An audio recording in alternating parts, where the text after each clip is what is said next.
Set the start of BASIC to 8192. Clear the first byte in the new start of BASIC, otherwise you'll get a syntax error.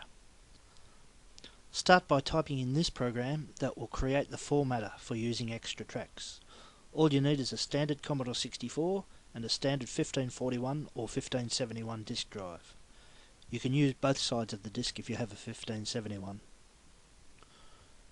3 programs are needed for using extra tracks 36 to 41 on a standard 1541 floppy disk, one for formatting the disk, one for saving files to standard tracks and the extra tracks, and a program to load the files and run them. I suggest you save to a maximum of 40 tracks because not all drives access track 41. And also tracks 39 to 41 are not as reliable, especially if you format to a higher density. Each program must be run at a different location because each one sets up data in normal basic memory and then saves the file to disk. You can type in each program on your Commodore 64 and you only have to run each program once. Have a newly formatted disk ready before typing in and running these programs. You can also save the programs you type in as normal basic files, but you don't need to save them, and remember, they only work properly in relocated basic memory. The programs created should only be saved to a new disk.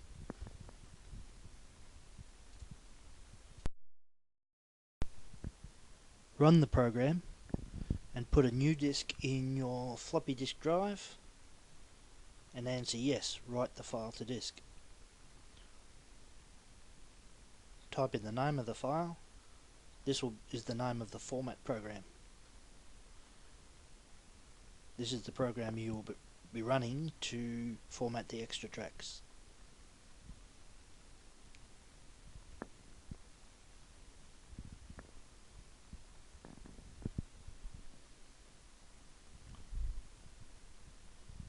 Now you can type in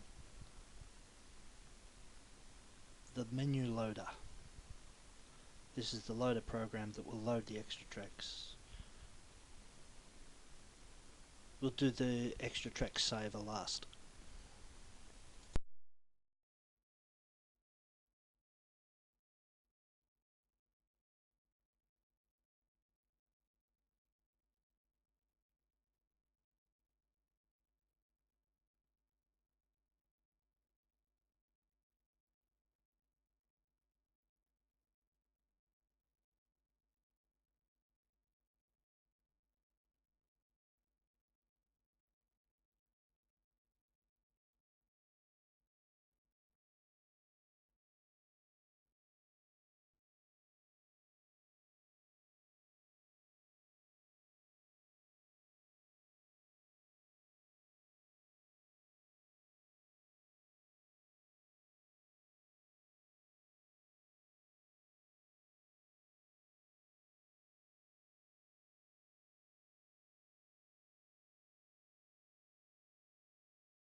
Run the program and it will save the load program to the same disk you saved the formatter.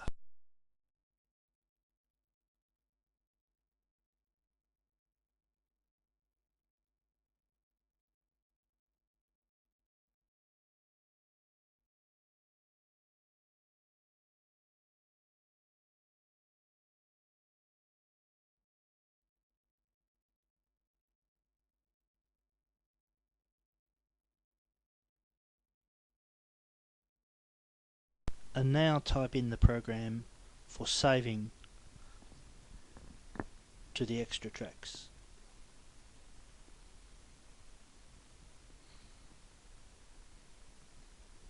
It's called kernel save because it actually sits up underneath the kernel. It doesn't use any of the memory between 0800 hex and D1000 hex. Now the programs are saved to disk, let's run them. Start with the formatter. You can format a disk. For this demonstration I'll do it a little bit different, but running the formatter you can format tracks 35 or 41. I'll select 40 for this demo.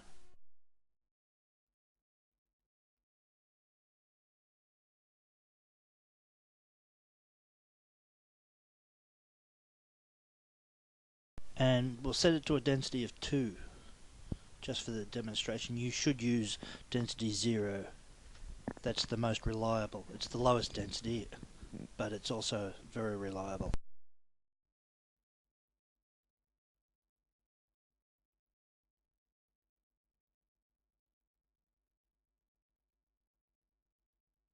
Now we just copy the menu loader program from the disk you saved the files to onto the new disk that you're working with. So take out the disk that has these programs on it, put in the new disk that you're going to work with, the ones you formatted with the extra tracks, and just save this loader to it.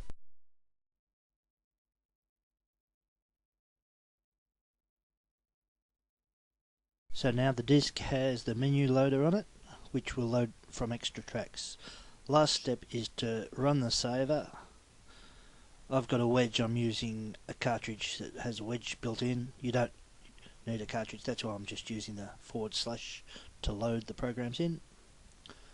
And we'll save a sector editor to the extra tracks. The reason I'm using the sector editor is it can actually read the extra tracks at any density.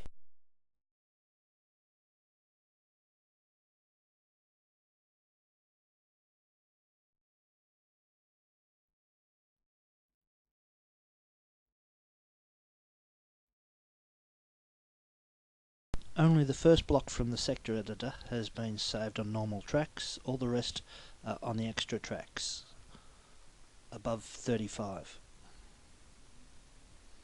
We'll load the first file off the disk, which is the extra track loader. You can just cursor up and select the sector editor, and that will load into memory and run.